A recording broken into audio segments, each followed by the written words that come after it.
নারায়ে রিসালাত কি ফালতু স্লোগান বলেছে জনৈক মৌলবী? এই মৌলবী জনৈক মৌলবী না, জেনাকার মৌলবী।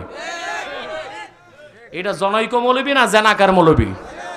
এটার এলেম কালাম না, এটা ছিল মুয়াজ্জিন। আব্দুল করিম পাটোয়ারি মসজিদ আছে না, দীপুমনির চাচার মসজিদ, এখানে মুয়াজ্জিনি করতার টেবিলে টাকা তুলতো। গলা আছে, গাইতে গাইতে গায়ক হয়, এটা বলতে বলতে বক্তা হইছে। এটা এই কথা বলা কুফুরি। তার ইমানও গেছে, তার বউও গেছে। বউ তো আর নিজের না, যাবে কি আগেই গেছে। যারা পবিত্র ঈদে মিলাদুন নবী সাল্লাল্লাহু আলাইহি ওয়াসাল্লাম পালন করে তারা নাকি আবুল আহাবিদ।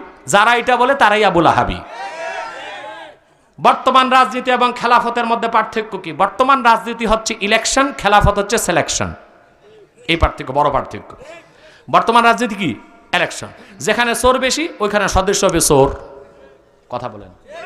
ইলেকশনের অর্থ সকলে মত প্রকাশ করবে, ভোট দিবে। ইসলাম এটা সমর্থন করে না। ইসলাম বলে সিলেকশন, অর্থাৎ ভালো মানুষরা বসে সবচেয়ে ভালো মানুষকে খলিফা বানাবে। একটা সিলেকশন আর একটা